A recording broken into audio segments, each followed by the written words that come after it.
In this video, I just wanted to talk about a random idea that just popped into my head.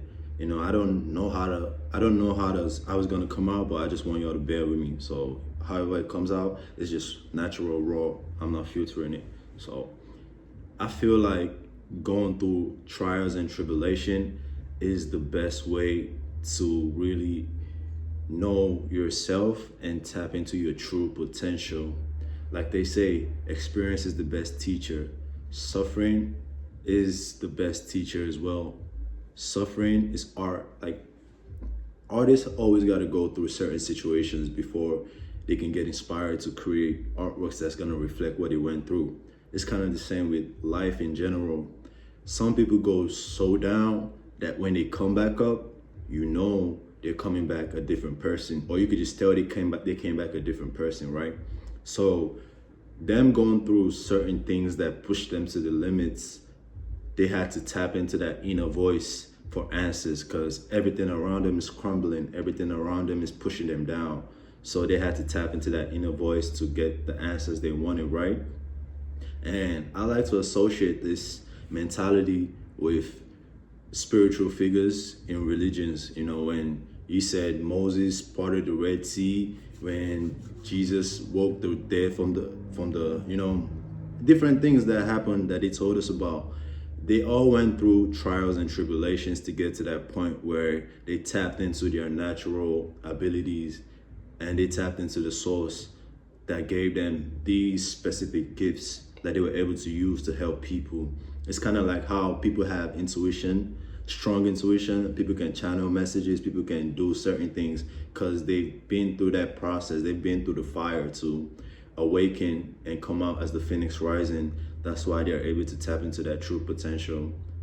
When spiritual figures as well, like I said, they all went through certain circumstances that pushed them to the limit and they came back out shining. Jesus had to be crucified before he awoke 3 days later and he became what we know him as today. Moses had to escape the persecution in Egypt to get to that point where he got stuck and he just tapped into that spiritual essence in him and he was able to part the Red Sea.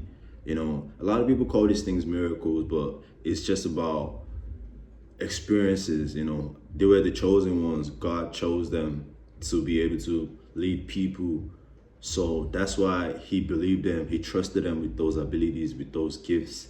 That's why they were able to do certain miracles that people can't comprehend. But the fact that they had been at the lowest point of their lives and God just had to free them from that suffering, that's when they came into realization of the power they had.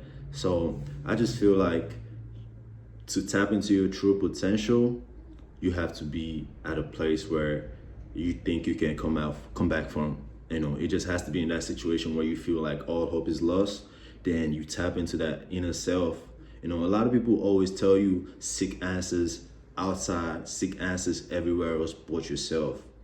So that's why you got to go and just maybe go into isolation and just figure out yourself, because your body's always speaking to you. Your mind is always giving you nudges and knowledge and a lot of things we don't even pay attention to because we're distracted with so many things going on around us. So it's just a matter of paying attention. Like I always say, you got to pay attention to how you're feeling. You got to pay attention to your potential.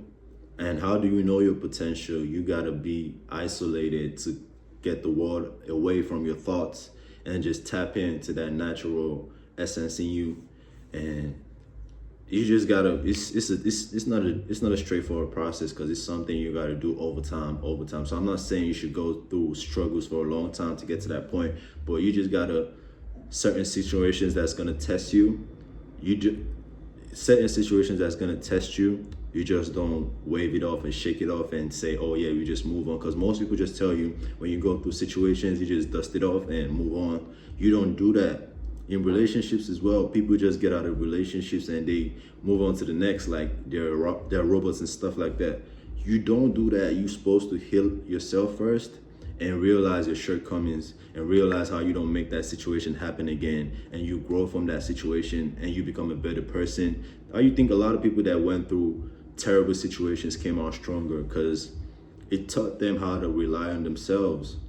But you don't gotta go through all that before you can learn to rely on yourself. And I feel like that's where I come in to let you guys know, like, you could do whatever you set your mind to. You could do whatever you want to do because you have the power to. You don't need nobody to help you do that. You don't need nothing, bro. As long as you know yourself and you're tapped in and you know you believe in God, I promise you, you're going to figure out whatever you want to do.